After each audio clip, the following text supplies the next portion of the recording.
তুমি যত দামি শাড়ি বা গয়না তোমার মাদেরকে কিনে দাও না কেন, ওরা সবচেয়ে বেশি খুশি হয় পুজোর 2-3 দিন আগে আমি মাকে শাড়িটা দিয়েছি, মায়ের চেহারা দেখে বুঝেছি রংটা খুব বেশি একটা পছন্দ হয়নি। সেদিনকে রাতেই আমি ফুড অর্ডার করেছিলাম। তো তুমি দেখবে বাইরের খাবারগুলো যখন আসে সেগুলো একটা প্লাস্টিকের বক্সের মধ্যে থাকে, আমাদের ঘরে আবার খাওয়ার পর সেই বক্সগুলো ফেলে দেওয়ার সিস্টেম নেই। সেরকম ভাবে সেদিনকে রাতেবেলা খাওয়া দাওয়ার পর বাটিগুলোকে ধুয়ে সাজিয়ে রেখে দিয়েছি। পরদিন সকালবেলা এগুলো তো বেজায় খুশি, হ্যাঁ এগুলো কোথেকে আসলো, কি আবার খাবার কিছু অর্ডার করেছিল অনলাইন? আমি না একটা জিনিস বুঝতে পেরেছি, ওরা সবচেয়ে বেশি খুশি হয় এই প্লাস্টিকের বাটি আর প্লাস্টিকের প্যাকেটের মধ্যে। বন্ধুরা, তোমাদের জীবনেও যদি থেকে থাকে দুর্গাপূজা রিলেটেড এমন কোনো মজার অভিজ্ঞতা, তা অবশ্যই লিখে জানাও আমাদেরকে, কিংবা ভয়েস রেকর্ড করেও পাঠিয়ে দিতে পারো আমাদের হোয়াটসঅ্যাপ নম্বরে কিংবা স্ক্রিনে দেওয়া ইমেল অ্যাড্রেসে। যদি তোমার গল্প সেরা নির্বাচিত হয় তাহলে তুমিই বসে থাকবে নাদের স্টুডিওতে তোমার গল্প শেয়ার করার জন্য। তাহলে আর দেরি নয়, যদি সবাইকে শোনাতে চাও তোমার গল্প, লিখে পাঠাও আমাদেরকে। আমার কমফর্ট ফুড, এটা বললে না অনেকে হাসবে। আমার কমফর্ট ফুড হচ্ছে জল ভাত। অনেক বাচ্চাদের আমি দেখেছি, টিনেজার দেখবে তুমি, আমার একটা বাইক চাই, বাইক আমাকে দিতেই হবে। কি বাইক? 2 লক্ষ টাকার একটা বাইক আমার চাই। এবং বাইক পেলো না দেখে মা কিছু বললো সুইসাইড করবে। হ্যাঁ, এবং আজকাল তো হুমকি দিচ্ছে মা বাবাকে, তুমি বাইক দেবে না তো তাহলে আমি তো শেষ, আমাকে আর কাল থেকে তোমরা দেখতে পাবে না। ঈশ্বরের আশীর্বাদ আমি বেস্ট অ্যাক্ট্রেসের অ্যাওয়ার্ড পেলাম। সাডেনলি বাড়িতে ফোন এলো, মা ফোন করলেন যে তোর জন্য আকাশবাণী থেকে একটা চিঠি এসেছে। আমি তো ভীষণ ভাবে খুশি হয়েছি, আমি তো জানি আমি পেয়েই গেছি।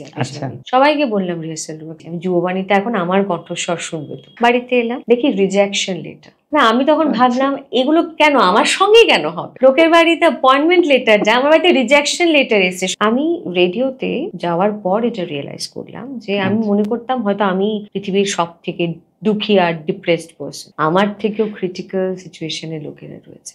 নমস্কার, নাদ দ্য কসমিক সাউন্ডের আরেকটা নতুন এপিসোডে আপনাদের সবাইকে আরো একবার স্বাগত। আর আজকে আমার সাথে আড্ডায় যিনি রয়েছেন তাকে কিন্তু আপনারা সবাই চেনেন, আমাদের অতি পরিচিত আর যে সুনন্দা। তোমাকে অনেক অনেক স্বাগত। নমস্কার আমাদের স্টুডিওতে। কেমন আছো? ভালো আছো? ভালো আছি, তুমি কেমন আছো? খুব ভালো আছি, এবং তোমাকে আজকে পেয়ে আমার খুব ভালো লাগছে, বিকজ অনেকদিন ধরে আমাদের একটা কথা চলছিল আসার জন্য। প্রায় 7 মাস একটা কনভারসেশন চলছিল দেখা করার, বাট হচ্ছিল না। তুমি যেহেতু কর্মসূত্রে এখন কলকাতায় রয়েছো, আমি কলকাতায় গেলে তোমার সঙ্গে দেখা হচ্ছে না, তুমি এখানে আসলে আমি থাকছি না, এইরকম একটা সময়টা ম্যানেজ করতে পারছি না আমরা, গ্যাস। আজকে অনেকদিন পর, এই যে এতদিন ধরে তুমি আগরতলায় রইলে, কেমন লাগছে আবার নতুন করে আগরতলাকে কেমন দেখছো এখন? দেখো, এটা আমার জন্মভূমি, তো জন্মভূমিতে ফিরে আসা এর এক্সাইটমেন্ট আমার মনে হয় কোয়াইট ডিফারেন্ট। বহুটা সময় আমরা কর্মভূমিতে কাটাই, এবং তুমি শুনলে একটু অবাক হবে, যারা আমরা বাইরে থাকি, মানে ধরো তোমার জন্ম এখানে, তুমি এখানে কাজ করছো, তোমার যা লাইফস্টাইল, তোমার যা ভাবনা, তার থেকে কিন্তু আমার ভাবনা, আমাদের ভাবনা ডিফারেন্ট হবে। কারণ আমরা যখন আমাদের কর্মভূমিতে থাকি তখন মনে হয় চুটিয়ে কাজ করছি, হ্যাঁ ঠিক আছে, কাজ আছে কাজ আছে কাজ আছে, বাট একটা সময় একটু এক্সস্টেড ফিল হয় আমাদের তখন, না খুব মানে হোম সিকনেস ফিল হয়, মনে হয় যদি বাড়িতে থাকতাম হয়তো মায়ের হাতে একটু চাটা খেতে পারতাম, কাজ করছি করছি বলতাম মা একটু চা করে দাও না, খাবো। বা ধরো খুব খুব প্রেশারে রয়েছি, বন্ধুদের সঙ্গে একটু আড্ডা দেওয়া, যেটা আমি ব্যক্তিগতভাবে খুব মিস করি। তো সেই কারণে একটু মনটাকে ভালো করার জন্য, একটু রিফ্রেশমেন্টের জন্য ছুটিতে আসা। মানে আমার কাছে শুধু আগরতলা নয়, ত্রিপুরা আমার খুব কাছের, আমার শ্বশুরবাড়ি ধর্মনগর, সেখানে অনেকটা দিন কাটিয়েছি, মানে দারুণ দারুণ এনজয় করেছি। আমি যদি তোমাকে প্রশ্ন করি যে তোমার ছোটবেলাটা কেমন ছিল, এবং কিভাবে এই প্রফেশনটাকে চুজ করা, কিভাবে এইখানটায় আসা? এইটা একটা দীর্ঘ সময়ের গল্প। খুব শর্ট করে যদি বলি, আমার এই প্রফেশনে আসার বিন্দু বিসর্গ স্বপ্ন ছিল না, ইচ্ছে ছিল না, আমি কল্পনাও করিনি, সত্যি বলছি। এবং এটা কি তেমনই হয় যে আমরা যেটা ভাবি সেটা কখনোই হয় না? আমার সঙ্গে আমার জীবনে প্রত্যেকটা পদক্ষেপে বা অধ্যায়, প্রত্যেক মানুষের একটা তো অধ্যায় থাকে, তো প্রতিটি অধ্যায় আমি দেখলাম এটা আমার সঙ্গে ঘটলো। মানে যেটা আমি চেয়েছি করতে, আমি ধরো আপ্রাণ চেষ্টা করেছি, বাট হয়েছে সেটা যেটা ডেস্টাইন্ড ছিল, ডেস্টিনি যেটা আমার জন্য তৈরি করে রেখেছিল সেটা হয়ে গেছে। এবং আমি পড়াশুনো করেছি, আমি মাস্টার্স করেছি, বিএড করেছি, সবটাই করেছি। আমার টিচিং প্রফেশনটা না খুব প্রিয় ছিল। আমি যখন আগরতলায় ছিলাম, আমি 10 বছর টিচিং প্রফেশনে ছিলাম, টিউশন করতাম, হ্যাঁ কোচিংসে, সো কোচিং দিতাম বাচ্চাদের। তো ওই প্রফেশনটা আমার খুব কাছের ছিল, কিন্তু জানি না কিভাবে ছোটবেলা থেকে, হয়তো এটা পারিবারিক একটা ইনফ্লুয়েন্স বলতে পারো, আমি এমন একটা পরিবারে জন্মেছি যেখানে নাচ গান আবৃত্তি নাটক অভিনয় সেটা ভীষণভাবে আমি ছোট থেকে দেখেছি, ভীষণভাবে সেটা আমাকে আকর্ষিত করেছে। এবং ছোট থেকে আমি কিন্তু খুব একটা যে প্রথাগত শিক্ষা নিতে পেরেছি জীবনে সেটা আমি বলবো না, কারণ সেটার সুযোগ আমি পাইনি বিভিন্ন কারণে। গান শেখানো হয়েছিল আমায়। তোমরা হয়তো সবাই জানো স্বর্গীয়া অলকানন্দা রায়, তিনি আমার গুরু। তো অলকা দিদিভাইয়ের কাছে যখন গান শিখতে যেতাম আমি রীতিমতো কাঁদতাম। মানে সাধারণত বাচ্চারা স্কুলে যেতে কাঁদতো যে আমি যাবো না স্কুলে, আচ্ছা, আমি আজকে যাব না। আমার না সানডে সকালটা হলে আমার যেন জ্বর পাচ্ছে, আমার যেন পেটটা কি করছে, আমার বোধ হয় মানে মাথা ঘুরে পড়ে যাবো এই মুহূর্তে। মানে কাঁদতাম চিৎকার করে, আমি গান শিখবো না। আচ্ছা। আমার মা খুব ভয়ের থেকে সেটা হতো খুব কি? ভয় থেকে, কারণ বকাবকি করতেন? না না না না না, অলকা দিদি ভাই ভীষণ সুইট পার্সন ছিলেন, কিন্তু সমস্যাটা হচ্ছে বড় বড় চোখের মানুষ না, আমি ছোটবেলা থেকে একটু ভয় পেতাম। আচ্ছা, দিদি ভাইয়ের চোখগুলো এত সুন্দর, বড় বড় টানা টানা চোখ। আমাদের তো বকতেন না, জাস্ট চোখটা ওরকম করতেন, গানটা যদি ভুল হতো। আমি সেখানেই শেষ। একজন তবলা প্লেয়ার ছিলেন সম্ভবত, যদি আমি নামটা ভুল না করি, মৃণাল স্যার, মানে মৃণাল আঙ্কেল। মৃণাল আঙ্কেলেরও চোখটা এই বড় বড়। দুজন যখন ওরকম করতে, আমার দরকার নেই আমার গান শেখার, আমি পারবোই না গান শিখতে, আমার দরকার নেই, হয়ে গেছে গান শেখা। তো সেই কারণে আমার গান শেখা থেকে আমার অ্যালার্জি ছিল। বাট আমার বাড়িতে আমি নাচটা খুব ভালোবাসতাম, আচ্ছা, কিন্তু সেই সময় নাচ শেখা হয়নি বিভিন্ন কারণবশত। বাড়িতে খুব একটা যে নাচের জন্য সাপোর্ট ছিল সেটাও বলবো না। বাড়ির মেয়ে গান শেখো, শেখাচ্ছি, গানটা আচ্ছা। শেখো, তুমি কবিতা শিখবে, হ্যাঁ শেখো, অসুবিধা নেই, নাচটা দরকার নেই। তো ওই একটা দেখবে দুটো জেনারেশনের মধ্যে একটা ক্ল্যাশ হয় একটা সময়। যদিও বা আমি খুব ছোট, মর্নিং স্কুলে পড়তাম, মনে মনে কোথাও যেন ওই জিনিসটা দানা বেঁধে গেছে, আচ্ছা আমাকে ওটা করতে দাওনি, আমি এটাও করবো না। আচ্ছা, আমি তো ভালোবাসি Revenge নেওয়া। এটা, আমি নাচটাকে ভালোবাসি, সেটা তো শিখতে পারছি না, আমি গান কেন করবো, আমার তো ভালোই লাগে না। অথচ মায়ের ইচ্ছে ছিল আমি একটু গান টান শিখি। মা যেটা কমপ্লিট করতে পারেননি ওনার আচ্ছা, জীবনে, আচ্ছা, আচ্ছা। উনি খুব ভালো গান করতেন। তো যেটা উনি করতে পারেননি, উনি চাইতেন যে হ্যাঁ চলো, আমার দুটো মেয়ে আছে, কেউ তো অ্যাটলিস্ট শিখুক। হুম।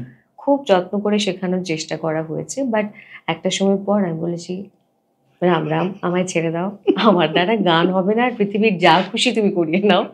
তারপর আমার স্কুল, আমার তুলসীবতী, মহারানী তুলসীবতী স্কুল, এই স্কুল থেকে আমি অনেক কিছু পেয়েছি জীবনে। আচ্ছা, আজকে আমি সুনন্দা, এটার পেছনে কিন্তু 10% যদি আমি বলি কারোর হাত রয়েছে, সেটা আমার স্কুলের হাত রয়েছে।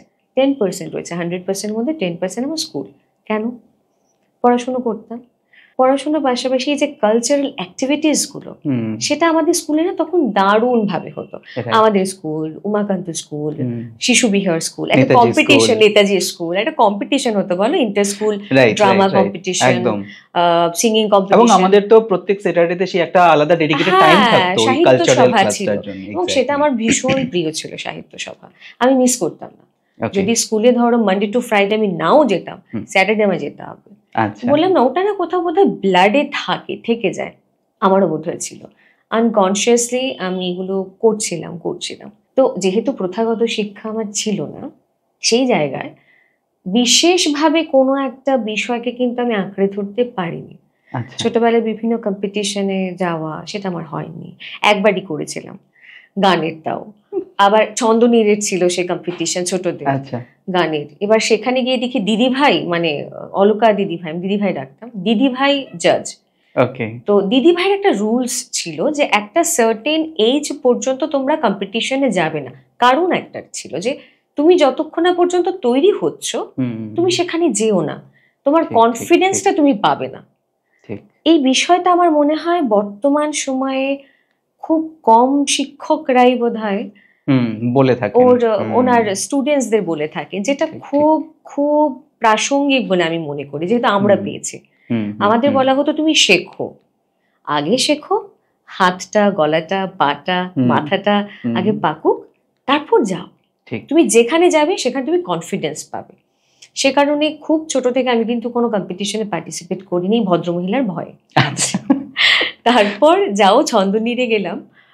তো যাওয়ার পর দেখলাম জাজ হিসেবে দিদিভাই রয়েছেন, কি গান গাইবো আমি। বললাম আমার দরকার নেই, আমি যাবই না, আমি গানই গাইবো না, দিদিভাই আছে। তো সেই সময় দিদিভাই মানে মাকে ডেকে বললেন ওকে বলো গান করতে, আমি তো একা নেই, আরো অনেকে রয়েছেন। গেলাম, শচীন কর্তার একটা গান আমার খুব খুব পছন্দের ছিল, সেটা গাইলাম। গাইতে গাইতে হঠাৎ করে মনে হলো আচ্ছা এই জায়গায় সুরটা তো আমার ভুল হয়েছে। যেহেতু ছোট ক্লাসে কি করতাম, ভুল হলে আমি বলতাম দিদি ভাই এটা ভুল হয়েছে, আমি আরেকবার গাই।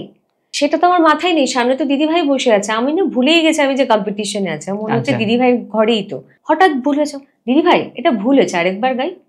দিদি ভাই তুই বেরিয়ে যা, তোকে আর গাইতে হবে না, তুই বেরো, তোর দ্বারা সত্যি গান হবে না। তার পরের সানডে আমাদের সামনেই ছিল পিকনিক ছোট্ট করে, পরের সানডেতে কথা হচ্ছে মাকে ডাকলেন দিদি ভাই, ডেকে বলছেন টুলটুল তোমার সঙ্গে না খুব ইম্পর্টেন্ট একটা কথা আছে। হ্যাঁ বলুন কি কথা? বললেন যে শোনো একটা কথা বলি, তোমার ছোট মেয়ের দ্বারা দারুণ গান হবে, আচ্ছা। তোমার বড় মেয়ের দ্বারা গান হবে না গো, তুমি এক যা খুশি করো, ওকে আর পাঠিও না, ওর দ্বারা গান হচ্ছে না, হবে না, কারণ সে ভালোই বাসে না বিষয়টা। ব্যাস এখানে আমার পাঠ চুকে গেল। তুলসীবতীতে যখন আমি ভর্তি হলাম, দুপুরে স্কুলে যখন গেলাম, তখন ধীরে ধীরে আমার ছোটবেলা থেকেই অভিনয়টা ভীষণ প্রিয় ছিল। আমার মনে পড়ে আমি যখন ক্লাস 2-তে, তখন আমি প্রথম আমাদের পাড়ায় একটা গ্রুপ ছিল, জয়শঙ্কর শর্মা স্যারের আঙ্কেলের একটা গ্রুপ ছিল, সেখানে পাড়ার সমস্ত ছেলেমেয়েরা ছোট ছোট ওরা যেত। তো একদিন আমারও ইচ্ছে হলো আমিও যাই, শুনেছি খবর পাড়ার তো সব ছেলেমেয়েরা যায়, চলো আমিও যাই। কি আছে সেখানে? নাটক হচ্ছে। নাটক কি করে করে জানি না, ক্লাস 2-তে পড়ি আর ঠিক কি। ঠিক ঠিক। বলছে ভীষ্মদেবের কম্পিটিশন আছে। ওকে। আমাদের সময় কিন্তু তখন এগুলো বেশ, আমাদের তো কিছু ছিল না, না ছিল আজকের মতন ইন্টারনেট, না ছিল হাতে ফোন। আমাদের কাছে কিন্তু ওই বিষয়গুলো ভীষণ ভাবে আমাদের একটা বলবো নতুন করে একটা আকর্ষণ তৈরি করতে ভেতরে। আরো ছোট সবাই যাচ্ছে আমিও যাব, গেছি। আঙ্কেল বললেন মাকে হ্যাঁ হ্যাঁ হ্যাঁ ও আসুক আসুক, নাটক করুক, ভালো করুক করুক। নাটক করছি করছি করছি, আমি টানা 5 বছর জয়শঙ্কর শর্মা আঙ্কেলের কাছে নাটক করেছি। আচ্ছা। আমার যতটুকু মনে পড়ে একদম শুরুর 2 থেকে 3 বছর আমি কিন্তু গ্রুপে ছিলাম। আচ্ছা। ওনার একটা প্যাটার্ন ছিল নাটকের, প্রতিটি নাটকের মধ্যে খেলার মাঠের একটা দৃশ্য থাকবে আচ্ছা। এবং আমার কাজ ছিল সে খেলার মাঠে 100টা বাচ্চার সঙ্গে আমিও একটা বাচ্চা, একদম মিউট খেলছি, মাইমে যে কাজগুলো করে সেই থেকে শুরু আমার যাত্রা। আচ্ছা। সেই করতে করতে করতে করতে একটা সময় ভীষ্মদেবে বেস্ট অ্যাক্ট্রেসের অ্যাওয়ার্ডও পেয়েছি 1-2 বার। তারপর স্কুলে ইন্টার স্কুল ড্রামা কম্পিটিশন, সেইখানে আমি দারুণভাবে পেলাম শিবপ্রসাদ স্যারকে আচ্ছা। গানের। উনি বলতেন তুই গানটা শিখ না, শিখতে তো পারিস, থিয়েটারে দেখ গানটা প্রয়োজন হয়। আমরা শোনো আমার দ্বারা হবে না স্যার, আমার দ্বারা গানটা হবে না, তুমি আমাকে নাটকটাতেই দাও, আমি করবো সেটা ইন্টারেস্ট নিয়ে। তো তারপর আমাদের inter school drama competition start হলো। আমার মনে পড়ে বাস্তব শাস্ত্র বলে একটি নাটক, সেটা আমরা করতাম। ওই গ্রুপ থেকে কিন্তু আমার শুরু হয়েছিল। আচ্ছা। তারপর যেতে যেতে যেতে যেতে বেশ ভালো আমি রোলস পেতে শুরু করলাম এবং হয়তো ঈশ্বরের আশীর্বাদ এবং আমার টিচার্সদের অধ্যাবসায়, আমি বলবো এটা ওদের অধ্যাবসায়, আমি বেশ বেস্ট অ্যাক্ট্রেসের অ্যাওয়ার্ড পেলাম। সেখান থেকে আমার নাটকের কিন্তু একটা যাত্রা শুরু হয়, অভিনয়ের আচ্ছা। যাত্রা। তারপর স্কুল শেষ হলো, কলেজ, উইমেন্স কলেজ, সেখানেও প্রথম বছর বাদে সেকেন্ড ইয়ার থেকে আমার নাটকের যাত্রা শুরু হয় এবং সেখানে প্রথম পেলাম আমি ননি স্যারকে, ননি আঙ্কেল। আচ্ছা। হ্যাঁ হ্যাঁ। ননি আঙ্কেল আমাকে নতুন করে তৈরি করলেন। মানে নাটকে যদি বিন্দু বিসর্গ কিছু করার ক্ষমতা আমার মধ্যে থাকে, পুরোটা ক্রেডিট ননি আঙ্কেলের। তো সেখানে এসো তুমি নাটকটা করেছিলাম, সেখান থেকে ব্লাস্ট হলো একটা যে হ্যাঁ সুনন্দা নামে একটা মেয়ে আছে নতুন, সে মোটামুটি একটু অভিনয় করতে জানে, আচ্ছা। ওকে নিয়ে কিছু কাজ করা যেতে পারে। স্কুল কমপ্লিট হলো, ইউনিভার্সিটিতে গেলাম, তখন থেকে ধীরে ধীরে বিভিন্ন গ্রুপসের সঙ্গে কাজ করতে শুরু করা, এইভাবে যাত্রা তো পথ এই শুরু। যে ভয়েসের ব্যাপারটা, এটা কিভাবে অ্যাড হলো আলাদা করে এই আর্টের হ্যাঁ হ্যাঁ, প্রফেশনের মধ্যে যাওয়াটা? এইটা আমার জীবনে বললাম না, অপ্রত্যাশিত অনেক ঘটনা ঘটে যায় জীবনে, যার তালগোল কিছুই থাকে না। নাটক তুমি করার যেটুকু সময় পর্যন্ত জানিটা বললে, আমরা ভাবছি যে তারপরে হয়তো কোনো সিরিয়াল, শর্ট ফিল্ম ইত্যাদির মধ্যে এটাই হয়তো হওয়ার তোমাকে কথা দেখা যেতে। ছিল। একদমই তাই। আমি এখানে টেলিফিল্ম করলাম, দূরদর্শনে ছোটবেলায় টেলিফিল্ম করেছি হ্যাঁ। 2টো, তারপর বড় হয়ে টেলিফিল্ম করলাম, কিছু রিলিজ করলো, কিছু জানি না কি হলো, আচ্ছা যাকে করলাম, সেটাই কিন্তু হওয়ার কথা ছিল। ইনফ্যাক্ট আমাদের একটা নাটক দেখার পর রবীন্দ্র ভারতের একজন প্রফেসর এসেছিলেন, বোধহয় ননি আঙ্কেলের সঙ্গে ওনার পরিচয় রয়েছেন, আমাদের একটা নাটক তিনি দেখেছেন, সেখানে আমি লিড রোলে ছিলাম। তো উনি ননি আঙ্কেলকে অ্যাপ্রোচ করেছিলেন, আপনার এই মেয়েটি অভিনয়েরও একটা ভবিষ্যৎ আছে, আচ্ছা। আপনি একটা কাজ করুন, ওর প্যারেন্টসদের সঙ্গে কথা বলুন, ওকে আপনি রবীন্দ্রভারতীতে ড্রামা ডিপার্টমেন্টে আপনি ভর্তি করিয়ে দিন, হয়তো কোনো চান্সেস রয়েছে ওর জীবনে কিছু করার। সেই সময় ননি আঙ্কেল কিন্তু অ্যাপ্রোচ করেছিলেন, কিন্তু আমার অর্থনৈতিক অবস্থা সে সময় খুবই খারাপ ছিল। পড়ার সঙ্গে সঙ্গে আমি তখন প্রচুর কাজ করতাম, টিউশনস করতাম। তখন আমার মনে হয়েছিল এটা আমার জন্য বোধহয় বিলাসিতা হবে, কারণ আমার পর আমার আরো একজন রয়েছেন ছোট, আমার বোন, তো ওকেও দাঁড় করাতে হবে, মাকে হেল্প করতে হবে। তো আমার মনে হয়েছে না, স্বপ্নটাকে যদি সত্যি করতে যাই তাহলে আমার এই দুজন মানুষের প্রতি কর্তব্যটা আমাকে হয়তো একটুখানি সাইডে দিতে হবে কয়েকটা বছর, যেটা সেই মুহূর্তে আমি এফোর্ড করতে পারছিলাম না। তো আমার যাওয়া হয়নি, বাট বলে না যেটা ডেস্টাইন থাকে কোনো না কোনো ভাবে সেটাতে ঢুকেই যাবে। তো এই কণ্ঠের জগতে কি করে আসা, তার পেছনে একটা ছোট্ট গল্প রয়েছে। যখন একবার একটা নাটকের মহড়ায় ছিলাম, আমার মনে হচ্ছিল আমার এই জায়গাটার শান দেওয়া দরকার আরো। যদি আমাকে ভালো অভিনয় করতে হয়, যদি আমাকে মঞ্চে উঠে এটা প্রমাণ করতে হয় যে আমি খুব ভালো অভিনয় করতে জানি, অভিনয় শুধু তো এক্সপ্রেশনে হয় না, গলাতেও হয়, ওটাকে আমার একটু ঠিক করতে হবে। ওটা আমার নিজের থেকে মনে মনে একটা জন্ম নিল এই প্রশ্নটা, যে আমি কি আদৌ এই দিকটায় কমফোর্টেবল, এইটা কি আমার ঠিক আছে, ঠিক করতে হবে। তখন উত্তর পেলাম না, তোমাকে তো শিখতে হবে, ঠিক করতে হবে, তাহলে তুমি আরো হয়তো ভালো ভালো কাজ করতে পারো। এবার কিছু কিছু স্বপ্ন জীবনে আমার ভীষণ সুন্দরভাবে সফল হয়েছে। ছোটবেলায় আমি রেডিও শুনতাম, দাদুর রেডিও। তখন রাত্রির বেলায় একটা শো হতো আমাদের আকাশবাণীর, আজ রাতে বলে। সেখানে সুমন স্যার, সুমন ভট্টাচার্য, উনি আমার গুরু, এই কণ্ঠটাকে তৈরি করেছেন উনি। তো উনি এবং চন্দনলেখা আন্টির গলা কখনো কখনো পেতাম, কাকুলি আন্টিকে আমি শুনেছি। তো সুমন স্যারের প্রতি আমার একটা গলার প্রতি একটা ফ্যাসিনেশন তৈরি হয়েছিল ছোটবেলা থেকে, যখন রেডিও শুনতাম। তখন তার জানতাম না কে, বাট গলাটা আমার খুব পছন্দ ছিল। আমার ইচ্ছে ছিল যে আমার গলাটা যদি ওরকম হতো কি ভালো হতো, কি ডেপথ গলার মধ্যে, কি সুন্দর করে কথা বলেন। আমার ইচ্ছে ছিল যখন বড় হলাম, শুনলাম উনি সুমন স্যার, সুমন ভট্টাচার্য, আমার ইচ্ছে ছিল যদি কখনো আমি গলা নিয়ে কোনো কাজ করি বা শিখি বা শিখতে যাই কবিতা, আমি এই লোকটার কাছে শিখি। আচ্ছা, আমি আর কোথাও শিখবো না। মানে তুমি তার আগে পর্যন্ত আমি কোথাও না না না আমি কোথাও মানে ভয়েস নিয়ে কোনো কাজ করা হয়নি, কিচ্ছু করিনি, আমি শেখার সুযোগটাই পাইনি।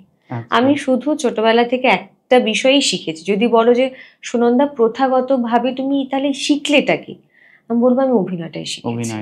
ক্লাস 2 থেকে একদম আমার 32 বছর বয়স অবধি আমি এটাই করেছি, এর বাইরে আমি কিচ্ছু করিনি। তো তখন গিয়ে যখন মনে হলো যে গলাটাকে ঠিকঠাক করতে হবে, আমাকে শিখতে হবে, কবিতা শিখতে হবে, শ্রুতি নাটক কি করে করতে হয় সেটা শিখতে হবে, তখন সুমন স্যারের কাছে গেলাম এবং অনায়াসে ভর্তি হলাম ওনার স্কুলে। এবং কাকতালীয়ভাবে সেই সময় আকাশবাণী আগরতলায় যুববাণীর জন্য ভর্তি চলছিল, যুববাণীর ভ্যাকেন্সি বেরিয়েছে। আমি সবে গেছি স্যারের এখানে 2 মাস 3 মাস হবে ক্লাসে যাওয়া স্টার্ট করেছি। সাডেনলি একদিন সবাই ফর্ম ভরছে, স্যার বললেন তুইও ফর্মটা নে। না, আমি তো সবে ভর্তি হলাম, আমি এখানে কি করবো, আমি কিছুই জানি না, মাথা মুন্ডু, আমি কি করবো সেখানে, যেটা বলছি সেটা কর, ফর্মটা ভর। ঠিক আছে ভরছি, ভরলাম, সেটা জমা দিলাম, পরীক্ষা হলো, দিলাম, রিটেনে খুব ভালো করলাম, খুব ভালো হলো রিটার্ন আমার, কিন্তু ভয়েস টেস্ট যেটা হয় আমাদের স্ক্রিনিং, সেটা খুব একটা ভালো হয়নি। তো তারপর একদিন আমি ননি কাকুর সঙ্গে একটি নাটকের রিহার্সেলে ছিলাম। সাডেনলি বাড়িতে ফোন এলো, মা ফোন করলেন যে তোর জন্য আকাশবাণী থেকে একটা চিঠি এসেছে। আমি তো ভীষণ ভাবে খুশি হয়েছি, আমি তো জানি আমি পেয়েই গেছি আকাশবাণীতে, খুব খুশি, হ্যাঁ আমি পেয়ে গেছি। সবাইকে বললাম রিহার্সেল রুমে, কাকুকে বলি জানো কাকু আমি পরীক্ষাটা দিয়েছি, আমি পেয়ে গেছি, আমি যুববাণীতে এখন আমার কণ্ঠস্বর শুনবে তো। বাড়িতে এলাম, কাগজটা খুললাম, দেখি রিজেকশন লেটার। না, আমি তখন ভাবলাম এগুলো কেন আমার সঙ্গে কেন হবে, লোকের বাড়িতে অ্যাপয়েন্টমেন্ট লেটার যা, আমার বাড়িতে রিজেকশন লেটার এসছে, সঙ্গে আবার নিচে লেখা আছে যেহেতু তুমি রিটার্নে খুব ভালো করেছো, একবার এসে অফিসের অমুক রুমে অমুক অফিসের সঙ্গে তুমি দেখা করেছে। তো গেছি অফিসে, স্যারের সঙ্গে যিনি ছিলেন পেক্স, ওনার সঙ্গে কথা বললাম। বললো রিটেন তো তোমার ভালোই হয়েছে, তোমার ভয়েস টেস্টে কি হলো, তাহলে কি হলো, এটা এটা এটা হওয়ার কথা ছিল না। তা বললাম বোধহয় আমি নার্ভাস হয়ে গিয়েছিলাম সেই জন্য, জানি না। যে ঠিক আছে, আবারও তো পরীক্ষা হবে 1 বছর পর, তুমি তখন ওটাতে আবার পার্টিসিপেট করো, পরীক্ষাটা দিও। আর এখন কি করে স্ক্রিপ্ট করতে হয় আমরা শিখিয়ে দেবো, মাঝে মধ্যে এসো, আমরা স্ক্রিপ্টিংটা শেখাবো। ঠিক আছে, ভালো কথা। একটু একটু করে স্ক্রিপ্টিং শেখা শুরু করেছি সেই সময়। আবারও পরীক্ষা, স্যার তো শুনে মানে তেলে বেগুনে আগুন সেই সময়, বলছে তুই কি করে এখানে ফেল করতে পারিস, আচ্ছা, তুই কি করলি ওখানে, কি শব্দ করিসনি? জানি না, আমি তো একটু ভয় পেয়েছিলাম, সবটাই দেখলাম বন্ধ একটা ঘর, সামনে আবার ওরকম একটা পর্দা, কারা কথা বলছে বুঝতেই পারছি না, আমাকে একটা মাইকের সামনে বসিয়ে দিল, আমি তো একটু নার্ভাস হয়ে গেছি, মানে এটা করে তো খুব রাগ হয়েছে। তোকে আমি রেডি করব, সামনের বছর পেতেই হবে, যা খুশি হয়ে যা। তারপর শুরু হলো একটা যুদ্ধ, মোটামুটি শিখলাম, পরের বছর সত্যি সত্যি পেলাম। যুববাণীতে কয়েক বছর কাজ করলাম। তারপর যখন আমাদের মানে যেটা আমাদের এখন রয়েছে FM চ্যানেল এবং প্রাইমারি, হ্যাঁ প্রাইমারি চ্যানেলের জন্য যখন পরীক্ষাটা হলো, জেনারেলের জন্য যখন পরীক্ষাটা হলো, তখন স্যার বললেন মনে রাখিস তোর আগের পরীক্ষাগুলোর কথা। আমি কিন্তু মানে ওই নেগেটিভ কিছু শুনতে চাই না, পরীক্ষায় ভালো করে দিতেই হবে, করতেই হবে, তুই কিন্তু শিখেছিস। একদিনে পরীক্ষা হয়েছিল, রিটেন দিলাম। 200 জনের মতন ক্যান্ডিডেট বোধহয় ছিল সেই সময়, যতদূর আমার মনে পড়ছে। তার মধ্যে 4টে ডেটে ডিভাইড করা হয়েছিল, প্রবাবলি 50 জন করে 4 দিনে হবে। প্রথম দিনে আমার ছিল পরীক্ষা, এবার প্রথম দিনে যে 49 জন ছিল আমার সঙ্গে, দে আর রেনাউন্ড পার্সনস। আচ্ছা, কেউ হয়তো খুব ভালো একটা নিউজ চ্যানেলের অ্যাঙ্কার, আচ্ছা, কেউ খুব ভালো কবিতা বলতে পারেন, কেউ খুব ভালো সঞ্চালিকা, মানে সবাই আমার থেকে এই, আর আমি এই। বললাম কেন, এটা কেন আমার সঙ্গে হয়, এখানে আমি টিকবো? আমি জন্মেও টিকবো না এখানে।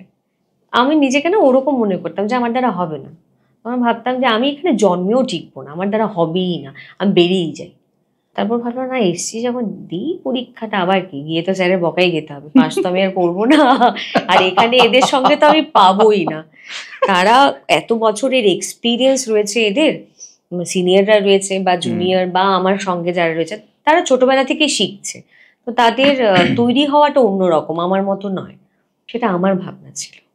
যাই হোক, পরীক্ষা টরীক্ষা দিলাম, তারপর সেখানে টিকলাম। 200 জনের মধ্যে বোধ হয় 18 বা 20 জনের মতন নিয়েছে, ওরকম 11 বা 10-এ নামটাম ছিল, পেয়ে গেলাম, কাজ করতে শুরু করলাম। এবার আমার মানে কি বলবো, এটা দারুণভাবে একটা পদোন্নতি হয়েছিল। আমি AM চ্যানেলে ছিলাম, প্রাইমারি চ্যানেলে, 7 মাসের মধ্যে আমাকে FM এ দেওয়া হয়েছিল।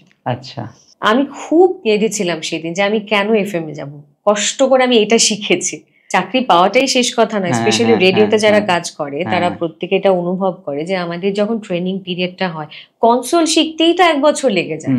তুমি যে কনসোল করবে, তুমি যে অপারেট করবে কথা বলার সঙ্গে সঙ্গে, সেটা শিখতেই তো 1 বছর লেগে যায়। সেই জায়গায় একটা চ্যানেলের আমি সমস্ত পড়াশুনো করে ট্রেনিং নিয়ে একটা চ্যানেলকে মোটামুটি রপ্ত করতে শুরু করেছিলাম, এমন সময় আমাকে আরেকটা চ্যানেলে পাঠিয়ে দেওয়া হলো, ওটাকে রপ্ত করো। সেইভাবে শুরু। এখন মনে হয় ওগুলো হয়েছিল বলেই হয়তো কিছুটা শিখতে পেরেছি। বলে না, ঘাড়ে যতক্ষণ কিছু না পড়বে তুমি কিছুই করতে পারবে না, মনে হবে তুমি এখানেই আছো। এর উপরে যাওয়ার সিঁড়িটা কিন্তু সেই অবস্টিকলস গুলোই তোমায় দেয়, এটা আমি আমার জীবনে হাড়ে হাড়ে টের পেয়েছি। তো তারপর দেখতে দেখতে বহু চাকরির পরীক্ষা দিয়েছিলাম, টিচার হওয়ার শখ ছিল, একবারও পাশ করলাম না, আমি জানি না কেন। কারণ কি তোমার এই প্রফেশন, আমি সত্যি জানি না, মানে আমি এটা অনেক আমার বন্ধু বান্ধবদের বলেছিলাম যে হ্যাঁ রে, আমি তো তোদের থেকে পড়াশোনায় খুব একটা খারাপ নই, ভালো মার্কস পেয়েছি, ভালোভাবেই পড়াশোনা করেছি, তোদের হলো, আমার কেন হলো না রে? 1 নম্বর 2 নম্বরের জন্য আমি কেন পেছনে থাকি? এখন মনে হয় যে হয়তো ওটা হওয়ার ছিল না, হয়নি। বিয়ের পর যখন কলকাতা গেলাম, সেখানে নতুনভাবে আবারও পরীক্ষা দিলাম আকাশবাণীতে, সেখানেরও একটা আলাদা গল্প, আলাদা যুদ্ধ। যাই হোক, পেলাম, সেখান থেকে নতুন করে আবার যাত্রা শুরু, দেখতে দেখতে আজকে এখানে। তুমি যখন তখন কথার ফ্লোতে ছিলে, তখন তোমাকে আর আমি ইচ্ছে করেই কাটিনি, কিন্তু একটা প্রশ্ন আমার মনের মধ্যে ছিল। তুমি যেমন স্যারের কথা বলছিলে, সুমন স্যারের কথা বলছিলে, আমরা আগের দিনে যখন রেডিও শুনতাম তখন দেখতাম যে বেশ গমগমে একটা ভয়েস, যখন খবর পড়া হচ্ছে তখন বেশ একটা গমগমে ভয়েস, কোনোরকম আলাদা কিছু আর্টিফিশিয়াল বিষয় ছিল না, কিছু নেই। আজকের দিনে কি এই বিষয়টাকে আমরা ধরে রাখতে পেরেছি, নাকি কোথাও তোমার মনে হয় যে একটু স্কেল ডাউন হয়েছে? হ্যাঁ, কোথাও গিয়ে তো একটু ল্যাক হয়েছে বটে, আমি জানি না কেন। কারণ আমাদের যে লেসনটা ছিল, আমরা যখন শিখেছি, আমাদের একটা কথাই বলা হয়েছিল, তুমি যেমন ঈশ্বর প্রদত্ত কণ্ঠস্বর তোমার যেটা, সেটাকেই পলিশ করবে, তুমি সেইভাবেই কথা বলবে, তুমি সেইভাবেই কবিতাটাও বলবে। ঠিক। এখন একটা শ্রুতি নাটক করতে গিয়ে বা কবিতা করতে গিয়ে তোমার যদি মনে হয় সে কাঁদছে, তুমি তোমার ভয়েসেই কাঁদবে। সে হাসছে, তুমি তোমার ভয়েসেই হাসবে। সে খুব খুশি হয়ে একটা মানে হাই অপটিকে সে কথা বলছে, তুমি তোমার ভয়েসেই করবে। ওই যে একটা ডিফারেন্ট কিছু করার জন্য আমরা অনেক সময় দেখবে, আমি কথা বলছি এখন, হঠাৎ করে দেখো আমি এটাকে একটু ডিফারেন্ট করে দিলাম, মানে আমি বলবো এটা কাউকে কপি করে বা নিজের মতন একটা বিষয়কে দেখার পর কিছু একটা ইমপ্লিমেন্ট করার জন্য অনেকে করে। সেটা যে সব জায়গায় খুব খারাপ তা নয়, অনেক ক্ষেত্রে এটা গ্রহণযোগ্য নয় বলে আমি মনে করি। এই যেমন কথা বলছি এখন যদি বলি ভালো আছো, খারাপ নয় তো, আমি না এইভাবেই পছন্দ করি, এটা তো আমি নই। আমি যেভাবে কথা বলছি আমি সেটাই। তো এটা অনেকের মধ্যে প্রবণতা রয়েছে, যেভাবে আমরা কথা বলি সেভাবে আমরা কবিতাটা পড়ি না, যেভাবে আমরা কথা বলি সেভাবে আমরা শ্রুতি নাটকটা করি না, যেভাবে আমরা কথা বলি সেইভাবে মাইকটা হাতে পেলে আমরা অমায়িক হয়ে যাই, অন্যভাবে কথা বলার চেষ্টা করি, সেটা স্টেজে হোক, স্টুডিওতে হোক, রেকর্ডিং রুমে হোক বা রেডিওতে হোক। অনেকে, সবাই না, অনেকে। বাট এটাতে আমারও আপত্তি রয়েছে যে কেন এটা কেন হবে, মানে দরকার নেই তো। এটা নিয়ে না একটা বিতর্কও রয়েছে যে জানি না বিতর্কিত কথাটা বলাটা উচিত কিনা, কারণ আমি এখনো স্টুডেন্ট, আমি মৃত্যুর আগ অবধি শিখবো। কিন্তু তারপর আমার মনে হয় যে কবিতা মানেই যে খুব টেনে টেনে বলতে হবে কেন, হয়তো একটা সময় এটা প্রয়োজনীয়তা ছিল, বা হয়তো পার্টিকুলার কোনো কোনো কবিতার মধ্যে কোনো কোনো প্রয়োজন হতে কবিতার পারে। ক্ষেত্রে প্রয়োজন, জীবনানন্দ কিন্তু দাশের কবিতার মধ্যে ঠিক। যেমন সেটা ভালো লাগে, তাই না? সব কিন্তু জায়গায় তো আজকে সব- শ্রীজাতর একটা কবিতা যদি আমি পড়ি সেভাবে টেনে টেনে, আমার মনে হয় না বিষয়টা ততটা গ্রহণযোগ্য হবে আমার কাছে। আমি অ্যাজ এ শ্রোতা এই কথাটা বললাম। একটা সময় হয়তো ধরো এটা অনেকটাই একটু বিতর্কিত কথা যে একটা সময় শুধু রবীন্দ্রসঙ্গীতে এসরাজটাই বাঁচতো, এখন তো দেখো অনেক কিছু বাঁচছে, তার মধ্যে কিছু গান আমাদের খুব ভালো লাগছে, সুদিং, শুনতে মনে হচ্ছে বাহ ভালো, রবীন্দ্রসঙ্গীতকে এইভাবে বানানো যায়। আবার কিছু গান শুনলে মনে হচ্ছে যে রবি ঠাকুর যদি থাকতেন উঠে তাকে ঠাস করে একটা দিতেন, যে কেন বানালি ওরকম। তা আমার মনে হয় কবিতাটাও ওরকম, যে একটা সময় হয়তো ওই প্যাটার্নটা সেই সময়, সেই পরিস্থিতি, সেই সমাজে বা সেই কালের জন্য অ্যাপ্রোপ্রিয়েট ছিল। বাট ইটস ডাজন্ট মিন যেটা আজকে 21st সেঞ্চুরির 2025-এও একইভাবে প্রাসঙ্গিক হবে। ঠিক। আজকে কেউ ধীরে কথা বললে বলে এই 2x এ কথা বলে, তাই না? সবাই প্রচন্ড একটা স্পিড নিয়ে চলতে পছন্দ করছে। 30 সেকেন্ডে আটকে গেছি আজকে। লং ভিডিও ইউটিউবে কজন দেখে, সিনেমা বসে কজন দেখে আমাকে বলো তো, মানে থিয়েটার বাদে, থিয়েটারে তো পয়সা দিয়ে যাওয়া হয়, পয়সার একটা জ্বালা আছে বাবা, বসে থাকি দেখি, নয়তো কজন আজকে 3 ঘন্টা সিনেমা দেখতে যায়, আমরা রিলসে আটকে গেছি, তাই না? যার জন্য এটা আমার মনে হয় ব্যক্তিগতভাবে যে সিনেমাগুলোর বাইরেও আজকে ওটিটি প্ল্যাটফর্ম এই কারণে এসেছে যে তোকে আমি সিনেমাটা দেখাবো, ভেঙে ভেঙে দেখাবো, তাও তুই দেখ, তাই না? জিনিস একই রয়েছে, টাইমটাকে ভাগ ভাগ ভাগ ভাগ করে 20, 25, 30, 38, 45 ওরকম করে ভাগ ভাগ করে যে আচ্ছা বাবা দেখো, তাও দেখো, তাই না? একটা বড় সিনেমা দেখে আমরা যদি 3-3.5 ঘন্টার একটা সিনেমা দেখে বাইরে বেরিয়ে আসি, তখন মনে হবে যে দূর এত বড় করার কি দরকার ছিল, ছোট্ট করেই তো করা যেত। তার মানে কি আমাদের শোনার, বোঝার, দেখার সময়টা কমে গেছে, ধৈর্য কমে গেছে। তো 30 সেকেন্ডে যেটা আটকে গেছে সেটাকে তুমি তো আর 1 ঘন্টায় কিছু করতে পারবে না। আজকে ধীরে ধীরে যদি আমরা কথা বলি, ঠাস করে তোমার বিপক্ষে যে থাকবে বা তোমার সঙ্গে যে দাঁড়িয়ে থাকবে ধুর তাড়াতাড়ি কথা বল না, সময় নেই। তুমি খেয়াল করে দেখো, আজকে থেকে 5-7 বছর আগেও আমরা যখন কথা বলতাম দেখবে একটা ইজ নিয়ে কথা বলতাম, ধীরে ধীরে ধীরে ধীরে চলছে, ঠিক আছে, একটা আমেজ ছিল। এখন 2x এ কথা বলতেই হবে, সময় নেই, তোমার কথা শোনার জন্য কেউ বসে নেই।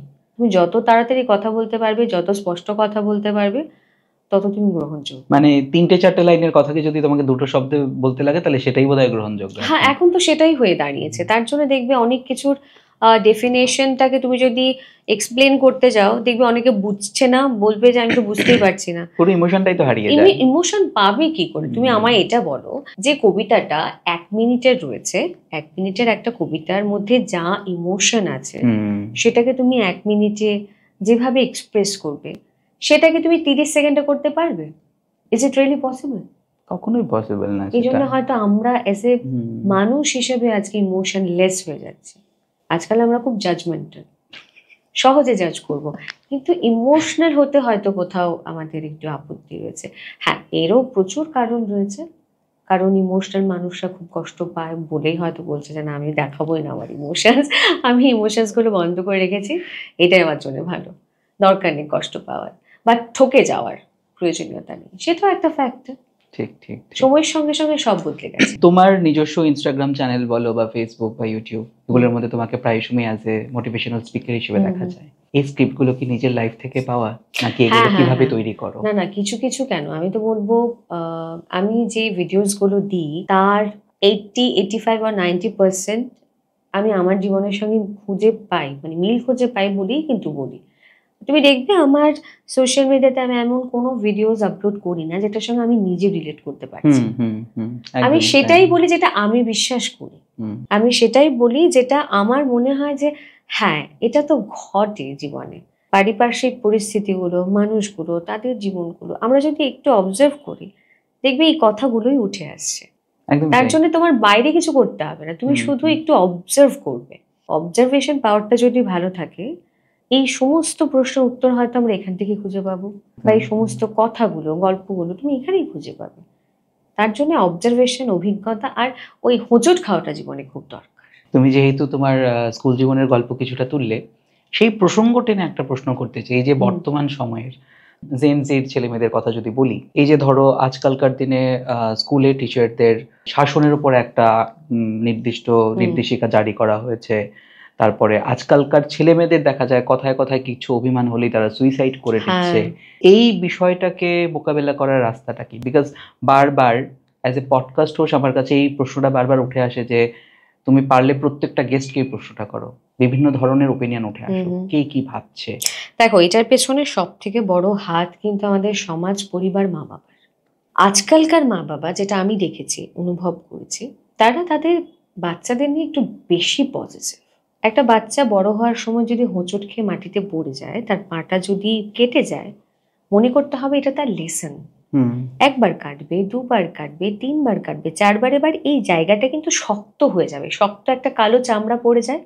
ধরো হাঁটু বারবার মানে স্ক্র্যাচ হচ্ছে, হাঁটুতে পড়ে যাচ্ছে, পড়তে পড়তে পড়তে পড়তে দেখবে একটা শক্ত চামড়া হয়ে যায়, তারপর পড়লে খুব একটা লাগে না। আমরা এই শিক্ষাটা কি আজকাল বাচ্চাদের দিতে পারছি?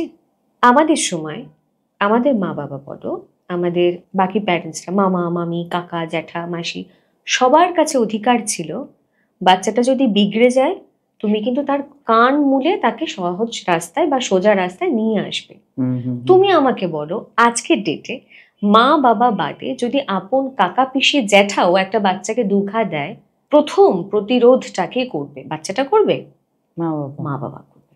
আপনি কেন করলেন?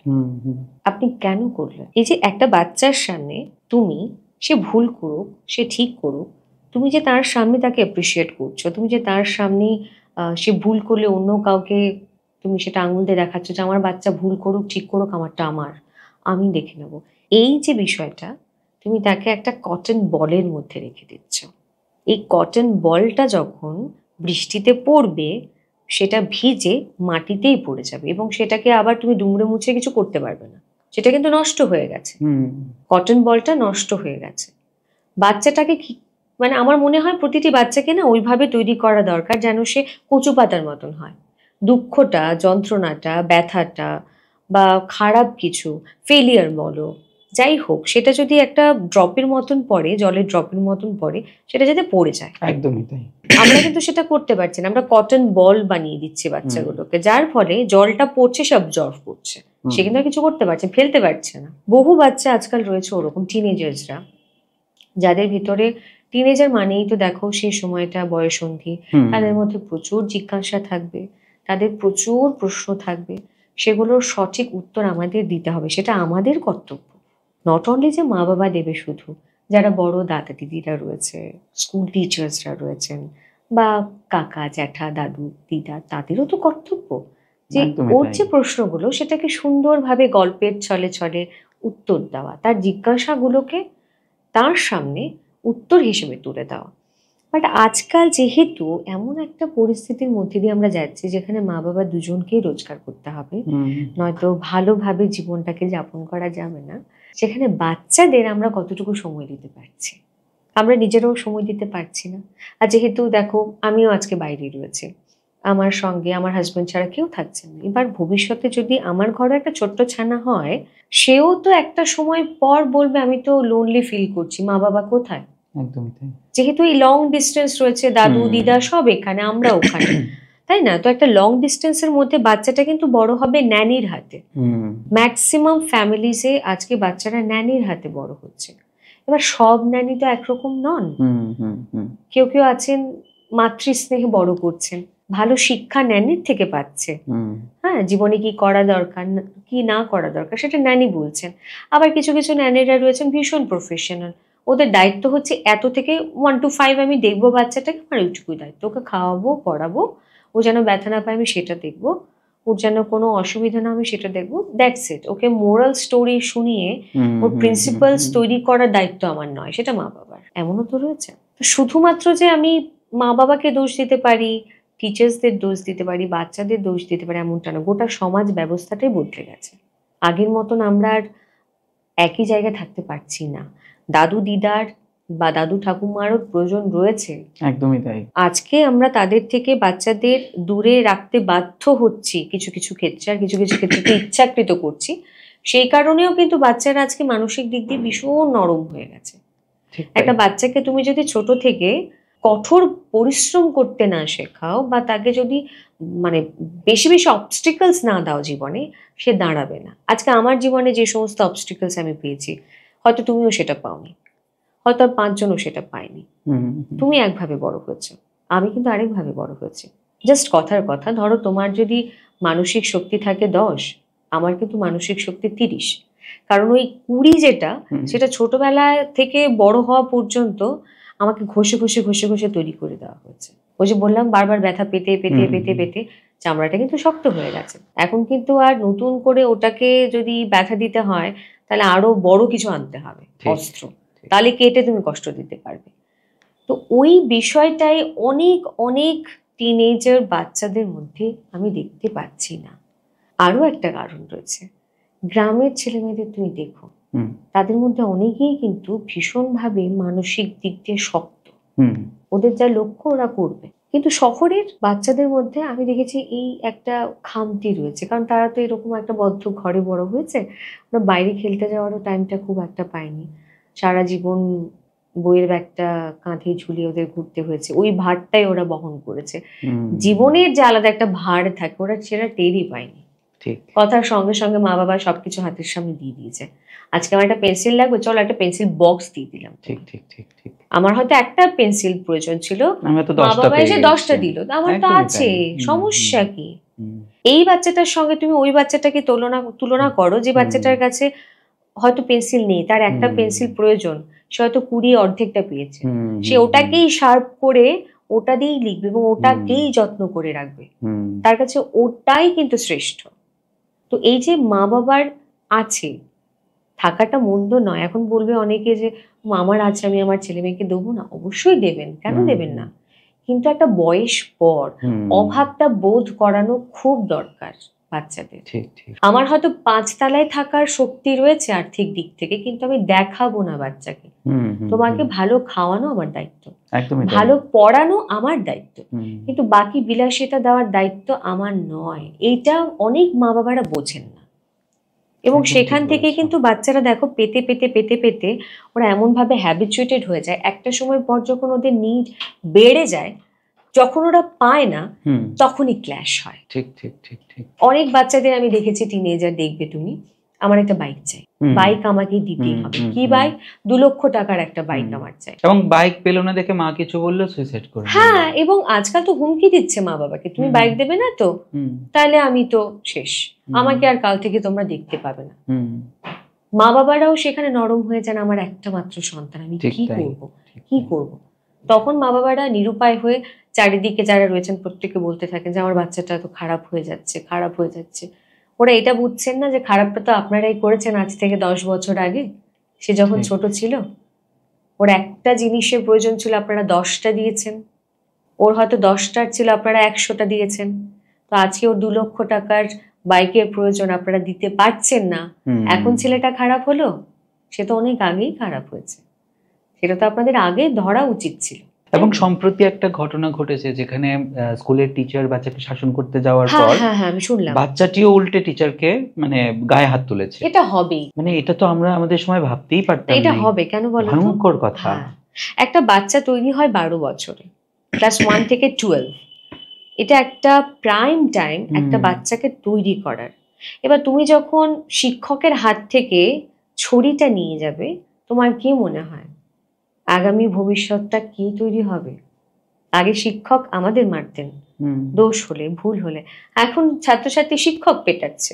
এটা কেন একদমই হলো? তাই। গুরুর হাত থেকে কখনো বেতটা নিতে নেই, বেতেরও প্রয়োজন আছে। আরে সবসময় যে মারতে হবে এমন তো নয়, বেতটা একদমই দেখলেও তাই। তো কাজ হয়, হ্যাঁ তাই না? হ্যাঁ হ্যাঁ হ্যাঁ। এখন অনেকেই আমাদেরকে বলবে, মারতেন না তো আমরা কি সবসময়। আর মার খেয়েছি নাকি? অতিরিক্ত যদি খুব যন্ত্রণা না করেছি হ্যাঁ, তার আগ পর্যন্ত তো হাত তুলিনি। মুখের একদম একটা না। কথাই হয়তো কাফি যথেষ্ট ছিল। ছিল, কারণ আমাদের কাছে শিক্ষক মানে মা বাবার পরের স্থানে হুম, শেখানো হুম, হয়েছিল। মা হুম, বাবার হুম, পরের স্থান শিক্ষকের। হুম, শিক্ষক বা শিক্ষিকা সেটা মেনটেন করতেন সেই সময়। আমরাও সেইভাবেই তাদের দেখতাম। হুম, হুম, এবার এই বিষয়গুলো তো হয়তো এখন অনেকটাই কমপ্লিকেটেড হয়ে গেছে, অনেকটা। এখন স্টুডেন্টসরা শিক্ষকদের তো বন্ধু মনে করছেন। বন্ধু কিন্তু নয় একজন শিক্ষক, তোমার গাইড হতে পারে, হুম, হুম, তোমার প্যারেন্টসের একাংশ, প্যারেন্টসের মতন হতে পারেন, তোমার গাইড হতে পারেন, ফিলোসফার হতে পারেন, ফ্রেন্ড হতে পারেন। কিন্তু ফ্রেন্ডেরও তো মিনিং আছে। হুম, হুম, হুম, তুমি যদি হুম, ঠিক করো তোমাকে অ্যাপ্রিসিয়েট করবে, তুমি হুম, যদি ভুল করো তোমাকে ভুলটা দেখিয়ে দেবে, সেটাই তো বন্ধুত্ব। ঠিক। আর তোমরা কি ভাবছো, নতুন জেনারেশন অনেকে কি ভাবছে, ও স্যার, ও বন্ধু, কাঁধে হাত।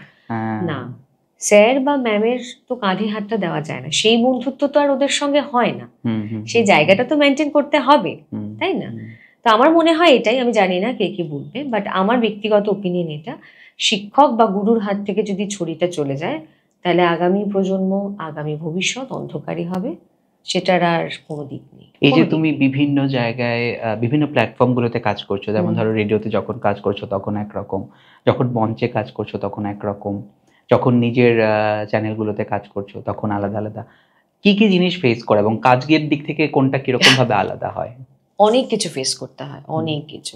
আমি যদি আমার রেডিওর কথা বলি, সেখানে অনেক সময় অনেক টেকনিক্যাল গ্লিচেস গুলো ফেস করতে হয়, যেটা আমাদের শেখানো হয়েছে, ওগুলো একরকম। সব থেকে বড় কথা হচ্ছে লিসনাররা যারা রয়েছেন। আমাদের তো ওরকম প্রচুর শো রয়েছে যেখানে আমরা 1:1 কথা বলি, হুম, হুম, হুম, হুম, হুম, হয়তো through phone call or hmm, WhatsApp or phone মেসেজের থ্রুতে আমরা কথা বলি। তো সেখানে আমার ভালো লাগে লোকের সমস্যাগুলো যে আমাদের সামনে তুলে ধরেন তারা। আচ্ছা। এবং বিশ্বাস করো আমাদের এত এত এত লোকের সমস্যা আমরা প্রতিদিন শুনি, তারপরে নিজের সমস্যাগুলোকে আর সমস্যা বলে মনে হয় না। আমি রেডিওতে যাওয়ার পর এটা রিয়েলাইজ করলাম যে আমি আচ্ছা। মনে করতাম হয়তো আমি পৃথিবীর সব থেকে দুঃখী আর ডিপ্রেসড পার্সন। আমার থেকেও ক্রিটিক্যাল সিচুয়েশনে লোকেরা রয়েছে। তো হ্যাঁ, এবার সবাই যে ভালোই তোমাকে বলবে এমনটা তো না, নয়। না। সেটা হুম, রেডিও বলো, হুম, সেটা আমার সোশ্যাল মিডিয়ার প্ল্যাটফর্ম বলো, বা মঞ্চে যখন কাজ করি সেটা বলো। প্রচুর ওরকম, তাদেরও আমি লিসনার বলবো, শ্রোতা দর্শক তাদেরও বলবো।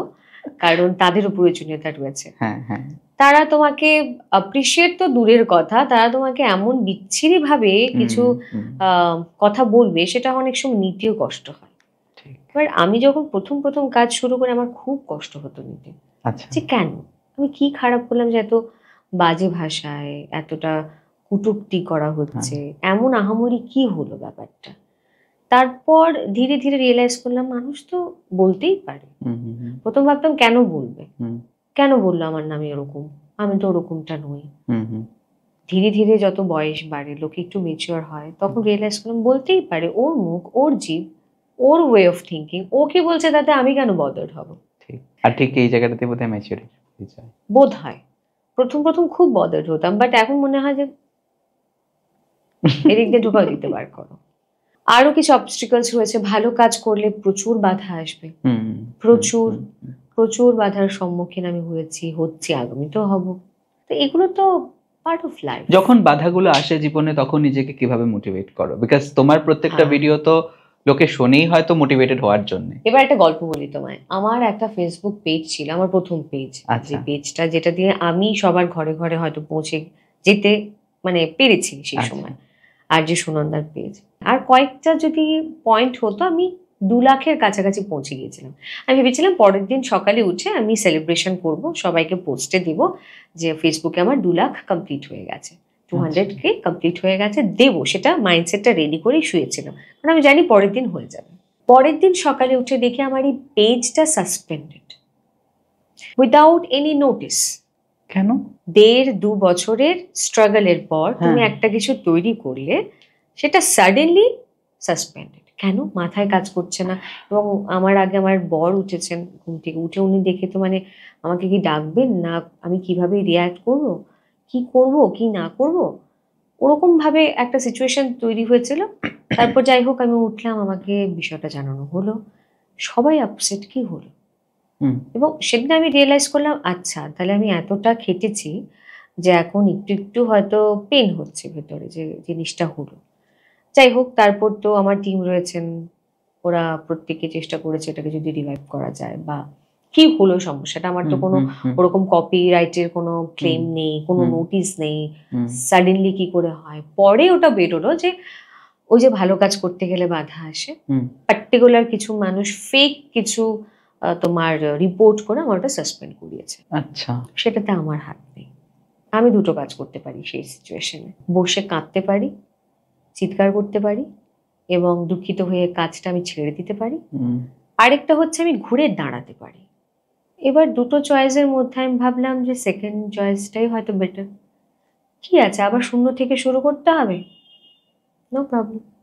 2 বছর লেগেছে 200K-তে পৌঁছতে, এটাতে হয়তো 1.5 বছর লাগবে, বা ধরে নিলাম 3 বছর লাগবে, ফাইন। পেজটা উড়ে গেছে, সেটাকে মানে তুমি বলছো যে এই পেজটাকে আর রিকভার করা যায়নি? চেষ্টা চলছে, আমি জানি না। আচ্ছা। তো তারপর সেই ঘটনার 4 দিন পর আবার নতুন একটা পেজ আমি খুললাম, সেখানে আবারও নতুন একদম শূন্য থেকে যাত্রা শুরু করেছি আমি, জিরো। যেখান থেকে আমার শুরু হয়েছিল আমি আবার সেখান থেকে শুরু করেছি। এতটুকু রিগ্রেট নেই আমার মধ্যে। আমার একটাই ইচ্ছে, আমি কাজটা করতে ভালোবাসি। সবাই আমাকে ভালোবাসা দিয়েছে, আমি সেই ভালোবাসাটা ফেরত দিতে চাই ওদের। যদি আমার কোনো ভিডিও, আমার কোনো কথা কাউকে যদি ইন্সপায়ার করে, একটা জীবনও যদি বেঁচে যায়, আমি মনে করবো এটাই তো আমার জন্য সব থেকে বড় পাওয়া। আমার আর কি চাই? এবং সেটা ঘটেওছে আমার সঙ্গে। আমাকে 2জন মেল করেছিলেন, একজন ডিএম করেছেন, একজন মেল করেছেন। তাদের মধ্যে একজন আমাকে বললেন যে আপনার একটি ভিডিও আমার প্রাণ বাঁচিয়েছে। আচ্ছা। আমি বললাম কিভাবে? বলছে আমি সেদিন আমাকে শেষ করে দেব ভেবেছিলাম, শেষ করে দেওয়ার ঠিক আগ মুহূর্তে আমি শেষবারের মতন ফোনটা হাতে নিয়েছিলাম, এবং সেখানে আমি সোশ্যাল মিডিয়া ঘাঁটছিলাম, শেষবারের মতন ভেবেছিলাম একটা পোস্ট করব। জানি না কি করে সাডেনলি আপনার একটা ভিডিও আমার ফিডে চলে আসে। আমি সেটা দেখলাম, দেখার পর আমার ভেতরে কি হলো আমি জানি না, আমি খুব কেঁদেছি, এবং সেই রাত্রিবেলায় আমি আমার মা বাবার পায়ে ধরে সারা রাত শুয়েছিলাম। পরদিন সকালে উঠে আমি যেন অন্য কেউ, আর সেই কারণে আজকে আপনার সঙ্গে আমি কথা বলতে পারছি। Thank you so very much for your video, এই হেল্পটার জন্য। আমার সেদিন রিয়েলাইজ হয়েছে যে এটা শুধুমাত্র এন্টারটেইনিং একটা বিষয় নয়, এটা তার থেকে অনেক গুণ বেশি। তো ওই সমস্ত মানুষের কাছে আমার একটা প্রমিস রয়েছে, আমার যা খুশি হোক, আমি যতই কষ্টে থাকি, আমার যতই অবস্টিকল রাস্তায় আসুক না কেন, ওই কাজটা আমাকে করতে হবে। তা আবারও পথ চলা শুরু করলাম, আবারও নতুন পেজ নিয়ে খাটাখাটি শুরু করলাম। এই 1 মাস হলো, বোধহয় 1-1.5 মাস হলো। 738 738 জন এখন আমার নতুন পেজে। কোথায় 2 লাখ ছিল? তো আমার মনে হয় জীবনে রিগ্রেট করে লাভ নেই, যা হয়েছে হয়েছে, গেছে। যদি পেজটা ফিরে আসে আসলো, না হলে যেটা আছে ওটা দিয়ে কাজ করছি। কাজটা ইম্পর্টেন্ট, কোথায় কিভাবে কখন করছি আমার কাছে সেটা ইম্পর্টেন্ট নয়। তোমার এই গল্পের প্রসঙ্গে আমার একটা ছোট্ট গল্প শেয়ার করতে চাই। আমার নাদের তখন মোটামুটি ভালোই চলছে কাজকর্ম, আমি এখানে একজন গেস্টের সঙ্গে বসে পডকাস্ট হবে, জাস্ট পডকাস্ট শুরুর 5 মিনিট আগে দেখলাম যে আমার চ্যানেলটা উড়ে গেছে। বাহ, কি বাত! চ্যানেলটা খুঁজে পাওয়া যাচ্ছে না, কিছু হচ্ছে আচ্ছা। না। জাস্ট 10 থেকে 15 মিনিট পর আমার রেকর্ডিং রয়েছে পডকাস্টে। আমি মনে মনে ভাবছি রেকর্ড করে কি লাভ হবে, এপিসোডটা তো আর দিতে পারবো না, কি হবে না হবে করে আমি বললাম যে একজন দিদি বসেছিল, পূর্ণিদি, তুমি হয়তো চিনতে পারো। তো দিদিকে বললাম, দিদি আমাকে 10টা মিনিট সময় দাও, আমি একটু আসছি। কিছু বলিনি কিন্তু কি হয়েছে, ঘরে গেলাম, একটু চোখে মুখে জল দিতে ফ্রেশ ট্রেশ হয়ে বললাম কাজ করি, নতুন একটা চ্যানেল খুলে নেবো, কি আছে, আজকে যদি চ্যানেলটা চলে যায় নতুন একটা চ্যানেল খুলে নেবো। এই করে তোমার রেকর্ডিং শেষ হলো। পরে মেইল চেক করে দেখলাম সেদিনকে আমাদের একটা এপিসোড ছিল কামশাস্ত্র নিয়ে। এবার কামশাস্ত্রের মধ্যে এই খাজুরাহোর কোনো একটা ছবি লাগানো হয়েছিল, যেটা অ্যালগোরিদমের ভুলভাল কোডিং এর দরুন সেটাকে উল্টোপাল্টা মিস ইন্টারপ্রিট করে চ্যানেলটাকে উড়িয়ে দেওয়া হয়েছে। বলে তুমি আগে একটা ওয়ার্নিং তো দাও, দরকার হলে আমি ছবিটাকে চেঞ্জ করে দিই, ইত্যাদি ইত্যাদি, আমার কাছে অপশন থাকে। যাই হোক, পরবর্তী সময়ে মেল টেল পাঠানোর পর সেটা সবগুলোই একটু রিকভার হলো, কিন্তু তখন কি হয়, চ্যানেলের রিচ ভীষণ ডাউন হয়ে যায়। এটা শুধু ইউটিউবের ক্ষেত্রে না, সব ক্ষেত্রে রিচটা পড়ে যায়। বাট এটাই আমার ভালো লাগলো যে থেমে থাকার নাম জীবন কিন্তু নয়। একদমই তাই না, চলার নামই জীবন। আজকে রিচ পড়েছে, কালকে আবার ওই নিয়ে অত মাথা ব্যথা করে লাভ। কিন্তু যখন দেখি যে ভিডিওগুলো দেখে, আমার মনে আছে আমি তখন অফিসে বসে কাজ করছি, একজন ভদ্রমহিলা ফোন করেছেন ওয়েস্ট বেঙ্গল থেকে, বলছে বাবা তোকে আমি একদম প্রথমে তুই বলে, তাহলে আপনি আমার ফোন নাম্বার কোথায় পেলেন? বলছে সে আমার মেয়ে জোগাড় করে দিয়েছে। আচ্ছা, আমি আর ডিটেলসে জানি। বলছে যে আমি একজন তান্ত্রিকের পডকাস্ট দেখলাম তোর এখানে, তুই আমার মানে পুরো চিন্তা ভাবনাটাকে বদলে দিয়েছিস, এত সুন্দর একটা পডকাস্ট হয়েছে, ইত্যাদি ইত্যাদি বলে আমাকে বললেন আমাকে একটু ওনার সঙ্গে যোগাযোগ করিয়ে দিস, আমি কিন্তু তোর চ্যানেল রেগুলার দেখি, তোর প্রত্যেকটা ভিডিও আমার খুব ভালো লাগে। এই যখন জিনিসগুলো আসে না সামনে, তখন মনে হয় যেন না আরো কাজ করি। একটা ভিডিওতে কটা ভিউ আসলো সেটা কথা নয়, কিন্তু সেই 12টা 10টা ভিউ থেকে যদি একজনও তোমায় বলে যে তার জন্য তুমি একটা কাজ করতে পেরেছো, ওটাই মনে হয় তোমার জন্য প্রাপ্তি। তোমার এই কথার সঙ্গে ভীষণ রকম ভাবে ওইটা রিলেট করতে পারলাম আর কি। আমরা একদম পডকাস্টের শেষের দিকে পৌঁছে গেছি মোটামুটি। তোমার সঙ্গে হালকা কিছু র্যাপিড ফায়ার রাউন্ড করব এবং তারপরে আমরা পডকাস্টটা শেষ করব। রেডিওর বাইরে তো এখন ইনস্টাগ্রামের প্রেজেন্সটা অনেকটা বেড়েছে, সেইটা কি কোনো একটা জায়গায় রেডিওটাকে প্রভাব বিস্তার করছে, মানে রেডিওর কাজের মধ্যে কি এফেক্ট ফেলছে? না দেখো, দুটো মাধ্যম, দুটোর কিন্তু আলাদা চার্ম রয়েছে। রেডিওর যেমন ভালোবাসাটা আলাদা, ঠিক তেমনি ইনস্টা আলাদা। আমার মনে হয় না একে অপরকে ভীষণভাবে ক্ষতিগ্রস্ত করছে, দুজনের জায়গায় ঠিক। এটা ঠিক, রেডিওর পার্সেন্টেজটা কমেছে, শোনার পার্সেন্টেজ হয়তো আগে যেটা ছিল, এখন এত মাধ্যম চলে এসেছে। আগে শুধু টিভি আর রেডিও ছিল, এখন তো সোশ্যাল মিডিয়াতে প্রচুর মাধ্যম রয়েছে, সেখানে হয়তো রেশিওটা একটু কমেছে বা বেড়েছে ওরকম, বাট একদম যে শেষ হয়ে গেছে অমনটা নয়। রেডিওর জায়গায় 100/100, ইনস্টার জায়গায় 100/100। সোশ্যাল মিডিয়ার দৌলতে মানে মোটামুটি আমরা সবাই একটু দেখানোর মধ্যে বেশি বিশ্বাস করি, যতটুকু না আছে ভেতরে সেই শো অফটার মধ্যে। এই জায়গাটায় তুমি এখন নিজেকে কিভাবে ধরে রেখেছো? আমি শো অফে একদম বিশ্বাস করি না, সেটা তোমার কথাগুলো শুনে বা ভিডিও দেখেই বোঝা যায়। আমি এই কারণে বিশ্বাস করি না, শো অফ করতে গেলে প্রচুর এফর্ট দিতে হয়, ওই এফর্ট দেওয়ার মানে ধৈর্য আমার নেই। আর শো অফ করতে গেলে ম্যাক্সিমাম টাইম আমি দেখেছি মানুষদের খারাপটাই হয় ভালোর থেকে। ধরো আমি 10 টাকা রোজগার করছি, বাট শো অফ করতে গিয়ে সেখানে আমার 15 টাকা খরচা হলো, 5 টাকা কিন্তু আমি নিচে চলছি, মানে আমার ঋণে চলছি 5 টাকা, এই ঋণ পরিশোধ করতে করতে দেখা গেল জীবনটা শেষ। তো সেখানে না পেলাম জীবনে সুখ, না পেলাম শান্তি, না নিজের পছন্দের মতন কোনো জায়গায় বা জিনিসের প্রতি একটা বলে না জিনিস কেনা বা জায়গায় যাওয়া, সেটা আমি করতে পারলাম না। শুধু ভাবতে হলো যে আরে 5,000 টাকা ঋণ আছে, সেটা আমার দিতে হবে। ভাই আমি এই শো অফ থেকে অনেক দূরে। আমি 10 টাকা রোজগার করলে আমি ওই 4 টাকায় খরচা করতে পারবো, বাকি আমার থাক সেভিংসে। আমি শো অফে একদম বিশ্বাস না। আচ্ছা, তুমি কি মনে করো যে তোমার মধ্যে আরজে হিসেবে যে জাদুটা রয়েছে ভয়েসের মধ্যে, সেটা কি কোথাও না কোথাও এখন নতুন যে ক্রিয়েটারদের ভিড়ে এটা হারানোর সম্ভাবনা রয়েছে, নাকি এটাকে আরো ব্রাশ আপ করছো, বা কি কখনো এরকম কোনো কমপ্লিমেন্ট পেয়েছো তোমার ভয়েসটা নিয়ে আমার হিংসা হয়? আমরা তো অনেক কিছু নিয়ে হিংসা করি, কিন্তু তোমার কণ্ঠটা নিয়ে আমার হিংসা হয়। এটা আমার কলিগ আমাকে বলেছিলেন, জানি না মজা করে বলেছেন না লেগ পুল করছিলেন, উনি বলেছিলেন যে আমার খুব হিংসা হয় এত সুন্দর ভয়েস। বাট হ্যাঁ, এটা তুমি ঠিক বলেছো যে আমরা যারা শিল্পীরা রয়েছেন, এই শিল্প শিল্পকলার সঙ্গে সংযুক্ত মানুষদের না প্রত্যেকদিন আপডেটেড থাকতে হয়, নাহলে তুমি হারিয়ে যাবে। এত ভিড়, এত কম্পিটিশন, কারণ না ওই ধৈর্যটা নেই তোমাকে মনে রাখার, বা চাইও না, হাতে অপশনস প্রচুর। তো তুমি একটার পর স্ক্রল করতে কতক্ষণ সময় স্ক্রোল লাগবে, করতে কতক্ষণ লাগছে, এই যে বুড়ো আঙুলটা দেবে স্ক্রোল হয়ে গেল, শেষ। স্ক্রোলের সঙ্গে সঙ্গে তুমি উড়ে গেলে, তাই না? তো ওই অপশন বেশি আছে হাতে, তো সেখানে একটা কম্পিটিশন থাকে। এবার এই কম্পিটিশনে টিকে থাকার দুটোই রাস্তা, আইদার তুমি কাউকে ফেলে দাও, নয়তো তুমি নিজে দাঁড়িয়ে যাও। তো আমি বাবা দাঁড়াতে বিশ্বাসী, তো নিজেকে প্রত্যেকদিন ব্রাশ আপ করতে হয়, হচ্ছে। আগামীতেও যতদিন আমি কাজটা করতে পারবো করতে হবে। আমি একা নয়, প্রত্যেকেই সেটা করছেন, নিজেকে তৈরি করা, দ্যাটস ইট। তোমার কণ্ঠস্বর যদি কখনো সুপার পাওয়ার পেতো, তাহলে তুমি সেটা দিয়ে কি করতে চাইতে? আমি না সুপার পাওয়ার পেলে যারা মুমূর্ষু রোগীরা রয়েছেন, আমি একটা কথাতে তাদের ঠিক করে দিতে পারতাম, বা যাদের ধরো প্রচুর পেইন রয়েছে ভেতরে, বলতে পারছে না কিছু, তাদের আমি এমন একটা শক্তি দিতাম, গড় গড় করে বলে দাও, বাকি ভালো হবে খারাপ হবে পরে দেখা যাবে। তুমি বলতে পারছো না যে এই মানুষটা তোমাকে কষ্ট দিচ্ছে, তুমি সামনে গড় গড় করে বলে দাও, পরেরটা পরে দেখা যাবে। আমি এগুলোই করতাম।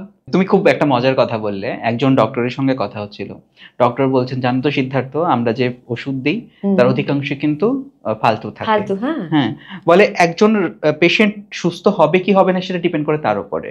তুমি যদি তার সঙ্গে একটু করে ভালো করে কথা বলো, তাকে যদি বোঝাও যে এই ওষুধটা কাজ করবে, তুমি যদি তাকে নর্মাল কোনো একটা সাধারণ ভিটামিনের ওষুধ দিয়ে রাখলে ও কিন্তু সুস্থ হয়ে যাবে, তার ভেতরে এই জিনিসটাকে তৈরি করতে লাগবে। একদম, উইল পাওয়ারটাই তো আসল। বলো, একটা মানুষকে বাঁচিয়ে রাখে কি? উইল পাওয়ার, তাই না? তাই তো বলে বিশ্বাসে মিলায় বস্তু তর্কে বহুদূর। তুমি যেটা বিশ্বাস করবে সেটাই হবে। আজকে যদি বলি তুমি ভালো, তো তুমি ভালো। সেই কারণেই কোথাও কোথাও গিয়ে বোধহয় আমাদের ওই সার্টিফিকেশনটা প্রয়োজন হয়, যদিও বা আমি সবসময় প্রমোট করি যে কারো সার্টিফিকেশনের প্রয়োজন তোমার নেই, তুমি যেমন তুমি তেমনি ভালো, তাই না? কিন্তু কোথাও গিয়ে যেন একটু অ্যাপ্রিসিয়েশন পেলে আমাদের ভেতরে একটা উইল পাওয়ারটা বেড়ে যায় যে হ্যাঁ ঠিক আছে। এই যেমন তোমার কাজের অ্যাপ্রিসিয়েশন হলো, ওই লোকটি তোমায় ফোন করলো বা ডিএম করলো, করে বললো, সেটাই হয়তো তোমাকে আবার মোটিভেশন, সেটাই হয়তো সার্টিফিকেশন। তোমার সম্পর্কে এমন একটা বিষয় যেটা সাধারণ মানুষ আইডিয়াও করতে পারে না। আইডিয়া করতে পারে না, তো অনেক বিষয় আছে যেটা আইডিয়াও করতে পারে। মানে তুমি কি কখনো দুঃখ হয়, কান্নাকাটি করো, এরকম হয় নাকি? আমরা সবসময় তোমাকে খুব মোটিভেশন হিসেবে দেখি, তো মোটিভেশন স্পিকারেরও কি কখনো জীবনে দুঃখ আসে কিনা, সেও কান্নাকাটি করে কিনা? মোটিভেশন স্পিকাররা মানুষ, দেবতা নয়। আমার প্রচুর কান্নাকাটি করার স্বভাব রয়েছে, কিন্তু আমার জীবনে একটা প্রোটোকল আছে, চোখের জল যেন কেউ না দেখে। আচ্ছা। কারণ জীবন আমাকে এটা শিখিয়েছে, তুমি যদি কারোর সামনে কেঁদে ফেলো বা কেউ যদি তোমার চোখের জল দেখে, সে তিনটে কাজ করবে। এক, সেটাকে নিয়ে খুব মজা করবে। দুই, তোমার উপর করুণা করবে। তিন, সেটাকে মিসইউজ করবে। তো এই শিক্ষাটা লাইফ আমায় দিয়েছে।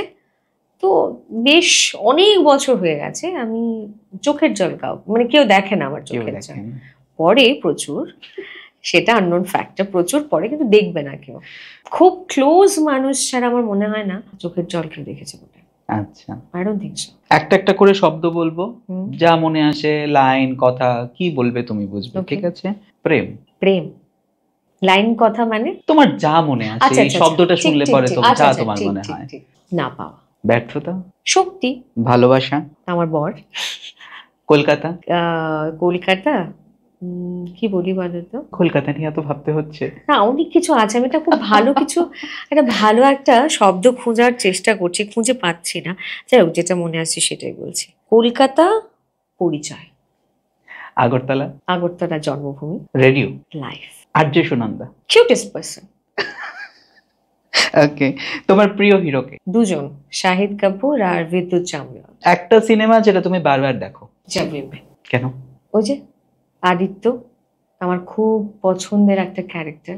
জীবনে চেয়েছিলাম আদিত্যর মতন একটা পুরুষ আমার জীবনে আসুক, বাই ডিফল্ট সেটাই হয়েছে। ওরও নাম আদিত্য। আচ্ছা। আমার বর বাপ্পা আদিত্য, আদিত্য। পছন্দের সিঙ্গার? সিঙ্গার বাংলায় হেমন্ত মুখোপাধ্যায়, আর হিন্দিতে যদি বলি, হিন্দিতে শ্রেয়া ঘোষাল। বাহ। তুমি যদি বর্তমান সময়ের কোনো সিরিজে কাজ করতে চাও, ওয়েব সিরিজ বলো, এগুলো কোনটায় কাজ করবে? বাংলা একটা ওয়েব সিরিজ রিলিজ হয়েছিল তোমার বেশ কয়েক মাস আগে, শরৎচন্দ্র চট্টোপাধ্যায়ের পরিণীতা। আমি ওই ধরনের ওয়েব সিরিজে কাজ করতে চাই।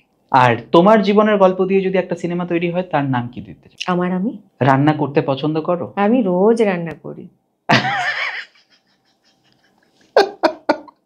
তোমার কমফর্ট ফুড কোনটা? আমার কমফর্ট ফুড, এটা বললে না অনেকে হাসবে, যাকগে হাসুকগে। আমার কমফর্ট ফুড হচ্ছে জল ভাত, মানে পান্তা ভাত বলি পান্তা না, ভাত আগের দিন যেটা ভাতটা হয়, ভিজিয়ে হ্যাঁ। রেখে পরের দিন, এটা গরমকালে ভীষণ প্রিয় আমার। গরমকালে খুব গরম পড়লে আমি সেটা করি। তো আচ্ছা, পান্তা ভাত আমার কমফর্ট ফুড। আর শীতের জন্য হচ্ছে বেগুন ভাজা গোল গোল চাকচাক করে, গরম ভাত, একটু ঘি, একটা কাঁচা লঙ্কা, that's it. আর বলো না, জিভে জল চলে আসছে আমার। আচ্ছা, এমন একটা ফুড যেটা খেলে তোমার অটোমেটিক্যালি মুড সুইং হয়ে যায় বা মুড ভালো হয়ে যায়? ভালো ভাজা মাছের তেল, আলু বেগুন দিয়ে মাছের তেল। আমার সত্যি মা খুব সত্যি ভালো রান্নাটা রান্না করো করে। তাহলে বোঝা যায়। আরে আমি প্রো এখন রান্নায় আমি প্রো হয়ে গেছি। তোমার ফ্যাশন ইন্সপিরেশন কে? আমার ফ্যাশন ইন্সপিরেশন সেইভাবে কেউ নেই গো। আমি মিক্স করার চেষ্টা করি সব সময়, যেটা আমি পরে কমফোর্টেবল ফিল করে আমি সেটা পরি। বাট হ্যাঁ, রানী মুখার্জির পোশাক আশাক আগে, এখন না, মানে যখন প্রথম প্রথম রানী মুখার্জি এসেছিলেন 2000 সাল থেকে, যদি 2010-15 ধরি, সেটা আমার ভালো লাগে। সুস্মিতা সেন আমার ভীষণ প্রিয়। আমি চেষ্টা করি সুস্মিতা সেনের মতো যদি আমি কথা বলতে পারি, সেই অরাটা যদি আমার মধ্যে আসে, কি তাহলে সুন্দর করে কেমন কথা হবে। বলেন, মানে আমি পুরো মুগ্ধ হয়ে যাই। ওনার এক একটা ইন্টারভিউ দেখি আর শুনি যে একটা মানুষ এত সুন্দর করে গুছিয়ে কিভাবে কিভাবে বলতে কথা পারে, বলে, মানে এবং এত প্রত্যেকটা সুন্দর। কথা ভীষণ অর্থবহ, হুম হুম। প্রত্যেকটা আর কথা। কথার যে লেহজা, হুম, আমি যেটা বললাম, হুম, হুম, একমাত্র বোধহয় সুস্মিতা সেনের কথাটাই আমরা ওভাবে শুনতে পারি। হুম, বাকি সবাইকে হুম, বলবো হুম। প্লিজ 2x এ কথা বলুন। ঠিক ঠিক ঠিক। এমন একটা রং যেটা তোমাকে রিফ্লেক্ট করে? Yellow, wow, because I am Jupiter, belong from Jupiter 3। Okay. Numerology বিশ্বাস করো তাহলে? শোনা কথা। তোমার পছন্দের ডেস্টিনেশন, ড্রিম প্লেস? রাজস্থান। পাহাড় না সমুদ্র? পাহাড়। ছুটির দিনে কি করো, নেটফ্লিক্স না ঘুম? ঘুমটা প্রিয়, কারণ ঘুমানোর টাইম পাই না, সারা রাত আমাকে রেডিওতে থাকতে হয় ভোর 3টে অবধি। তো ছুটির দিনে ঘুম। তুমি নিজে ইন্ট্রোভার্ট না এক্সট্রোভার্ট? মাঝখানে, মাঝামাঝি। ডিপেন্ড করে আমার সামনে কে বসে আছে। ওকে, আমার যদি পছন্দের মানুষ হয় দেন আমি ঘন্টার পর ঘন্টা কথা বলতে পারি, যদি পছন্দের না হয় দেন শেষ।